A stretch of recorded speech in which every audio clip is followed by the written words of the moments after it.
42번째 주일 교회는 거룩한 변모의 복음 말씀을 우리에게 전해 주십니다.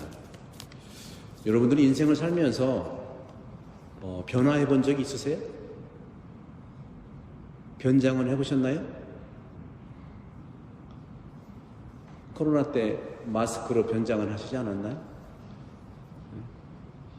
사람이 변하면 더 이상 자신이 아니라는 거 사실인가요? 사람이 변했다고 그러잖아요, 그죠? 사람이 변하면 죽는다는 말도 하죠. 그런데 우리가 구별할 것은 어떤 거냐면, 변하지만 좋게 변하는 것과 나쁘게 변하는 것은 다른 문제예요. 오늘 주님께서는 좋게 변하라는 것이고, 더 나쁜 것으로 가지 말라는 뜻도 있지만, 근본적인 것은 선을 위해서 변화하라는 건데, 이런 선을 위한 변화는 분명히 엄청난 효과를 나타낸다는 겁니다. 그런데 사람은요, 자신의 이런 내면적인 특성을 드러낼 때 자신의 본 모습이 드러나요. 사실 오늘 거룩한 변모, 예수님이 변한 것은 겉모양이 변한 게 아니에요. 겉은 똑같아요. 그러나 본 모습이 변했다는 거죠. 오늘 제자 3명을 데리고 올라갔는데, 이 제자들은 이렇게 변모한 예수님을 그동안 보던 것과는 다른 시각으로 봤다는 것이 굉장히 중요합니다. 그리고 오늘 마전장이와 같이 하얗게 또 빛났다고 했어요. 얼굴도 빛났다. 분명한 것은 물질적인 변화, 외적인 변화가 아니라 바로 내면의 변화라는 거예요. 내면의 변화는 안 보여요. 이것이 사순절의 목표예요. 여러분, 겉으로 변하려고 하지 마십시오. 우리나라는 얼마나 성형공화국이다, 또 외형이다, 얼마나 겉은 선진국 같지만 내면을 들여다보십시오.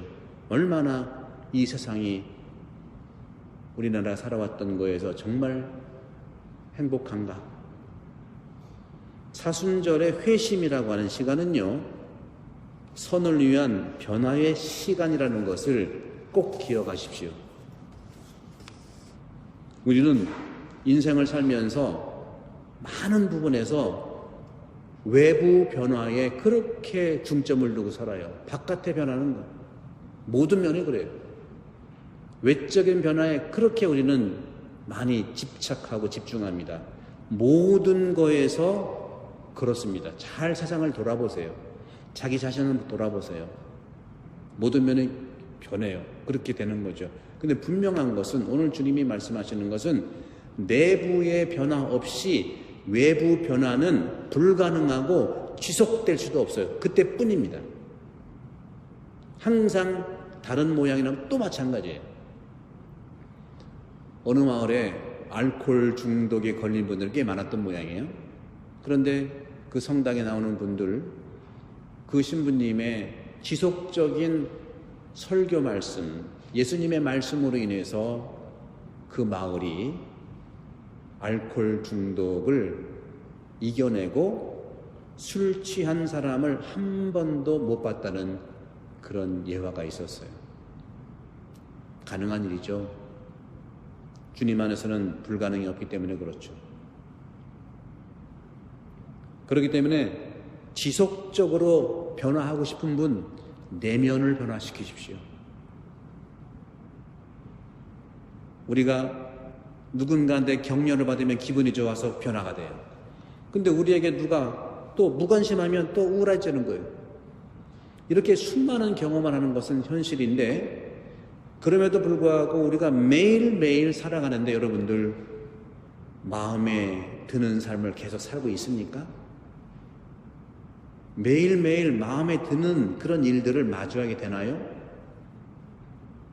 그래도 성당에 오시는 분들은 이 주님 말씀에 또 영성체를 통해서 마음을 추스리고 새롭게 일어나는, 특히 또 사순 시기에 매년 찾아오는 시간을 통해서 우리는 힘을 얻는 건 분명해요. 하지만 우리가 이 인생을 살아가면서 모든 것에서 좋지 않은 일뿐만 아니라 나에게 좀 불편하게 하는 사람뿐만 아니라 어떤 사건이든지 어떤 누구에든지 그분과 화해하고 싶다면, 그분과 마음이 불편하지 않고 잘 지내고 싶다면 방법은 딱 한 가지예요. 하느님이 그 사람과 하느님이 그것들을 바라보시는 그 모습을 바라보는 시선으로만 가능하다. 인간적인 억울함과 인간적인 보상으로는 참 이게 어려워요. 그런 점에서 저는 여러분들께 구체적인 방법 3가지를 한번 제가 제시해 볼게요. 저도 좀 해보고 싶은 건데, 일단 문구점에 가셔서 작은 노트 하나 사셔.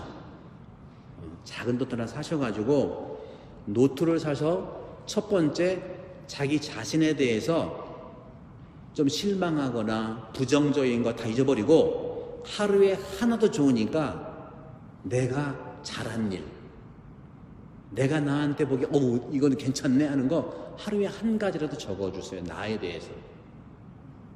두 번째는 가정 안에서 부인은 남편에 대해서, 뭐 가족에 대해서 매일 예를 들어서 남편이 행한 작지만 좋은 일을 적어도 한 가지씩을 적어보세요. 그리고 그 메모를 자주 다시 읽어보세요. 사순시기 동안 한번 해보세요. 또 내가 직장 생활이나 또 단체 생활이나 봉사활동을 하는데 좀 그런 분이 있잖아요. 나한테 안 맞는 것 같아. 저 사람은 없으면 내가 정말 신앙생활을 잘할 것 같아. 이런 생각이 들 수 있잖아요. 그죠? 그 사람에 대해서도 부정적인 것은 다 내려놓고 하나님께 맡기고, 그 사람이 성공한 거 있으면 하나 적고, 그리고 그 사람이 살아가는데 저건 괜찮은 가치 같다, 괜찮은 말 같다, 괜찮은 행동 같다, 그런 것이 있다고 믿는 것들을 여러분들 적어보세요. 큰 도움이 될 겁니다. 그동안 우리는 나 자신을 비롯해서 가족도 그렇고 또 우리 같은 멤버들 사이에 그렇게 매의 눈으로 좋은 것보다는 안 좋은 것들이 눈에 많이 들어오잖아요. 기분 나쁘게 마음이 안 들잖아요. 세상이. 좋은 것을 발견한다는 것은 우리가 우리를 변화시키는 것을 의미합니다. 그게 거룩한 변모예요. 이러한 내적인 변화를 통해서 세상은 변화되는 것입니다. 분명히 변화돼요. 오늘 주님께서 거룩한 변모에 대한 말씀을 하시고 우리에게 말씀을 내려주시는 것은 일상생활에서 작은 변화지만 의미 있는 변화, 그것들을 모아서 사순시기 때 한번 적어놓은 것을 보십시오. 얼마나 거룩하게 변했습니까? 큰 거를 바라서가 아니죠.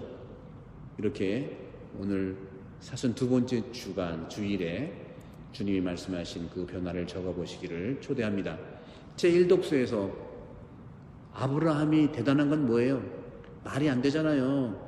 늙음하게 자식을 낳는데 그걸 또 자기한테 바치라는 하느님 믿겠어요? 그럼에도 불구하고 하느님에 대한 믿음이 있기 때문에 온전히 하느님의 뜻대로 해가는 거죠. 하느님은요, 우리를 구원의 길로 또 변화의 길로 인도해 주시는 거예요. 바로 하느님은 이 아브라함의 이런 내적인 변화를 이렇게 발견하고 싶었던 거예요.